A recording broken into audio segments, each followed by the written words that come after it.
In this video, BSEN in the Pesky podcast looks at the potential of signing Tristan Casas and Brian Bayo each to a contract extension and avoiding arbitration, something that the team has been strangely averse to doing in recent years, going back to John Lester and including most recently Mookie Betts. Let's review the basics regarding service time, pre-arbitration or arbitration, and the advantages of a contract extension. According to the MLB website, the definition of service time and its importance as follows. Players receive Major League service time for each day spent on a 26-man roster or their Major League injured list. Importance to player and clubs alike. Service time is used to determine when players are eligible for arbitration as well as free agency. Each Major League's regular season consists of 187 days, and each day spent on the active roster or injured list earns a player 1 day of service time. A player is deemed to have reached 1 year of Major League service upon accruing 172 days in a given year. Upon reaching 6 years of Major League service, a player becomes eligible for free agency at the end of that season, unless he has already signed a contract extension that covers one or more of his free agent seasons. All players with at least 3 but less than 6 years of Major League service time become eligible for salary arbitration, through which they can earn substantial raises relative to the Major League minimum salary.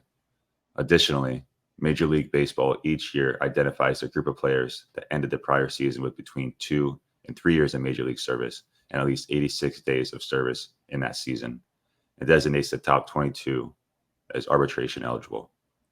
The 2022 to 2026 collective bargaining agreement established a $50 million bonus pool for pre-arbitration players. Next is the idea of salary arbitration, which MLB defines as follows. Players who have 3 or more years of Major League service, but less than 6 years of Major League service become eligible for salary arbitration if they do not already have a contract for the next season.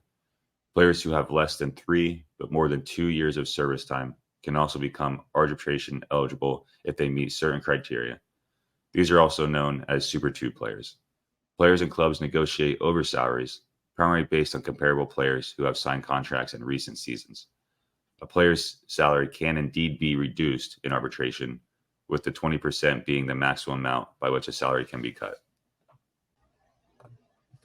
If the club and the player have not agreed on a salary by a deadline, which is typically in mid-January, the club and the player must exchange salary figures for the upcoming season. After the figures are exchanged, a hearing is scheduled.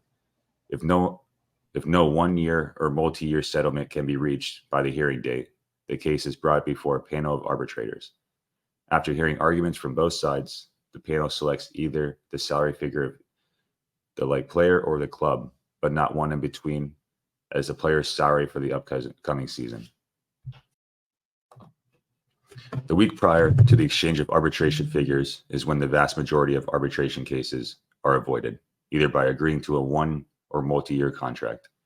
Multi-year deals, in this instance, serves as a means to avoid arbitration for each season that is covered under the new contract.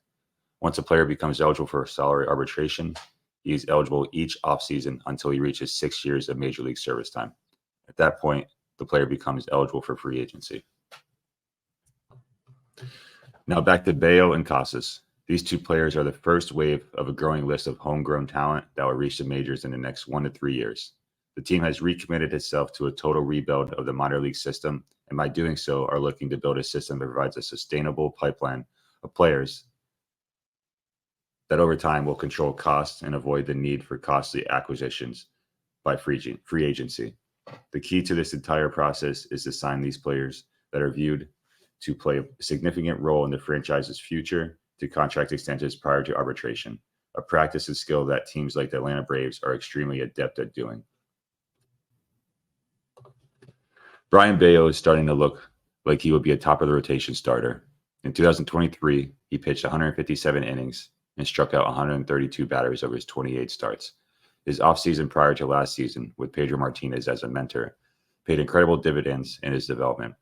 He pitched with confidence, presence, and authority on the mound for almost the entire season.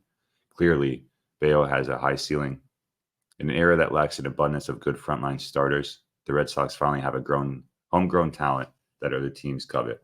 He'll be 25 years old in May, and it is time, in our opinion, for the Sox to extend him so he can be the anchor of the rotation for the next few years.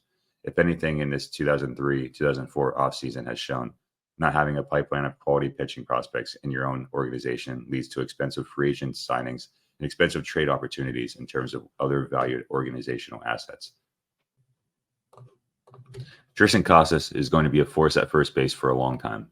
After a painful 6 to 7 weeks at the beginning of the 2023 season, he quickly adapted and adjusted and finished the year with 24 homers, 65 RBIs, 113 hits, 70 base on balls, and slugging .490 with an OPS of .842. His improved footwork around first base led to a better defensive showing as the year went on. Finally, he finished third in the Rookie of the Year voting behind Baltimore third baseman Gunnar Henderson and Cleveland pitcher Tanner Bibby.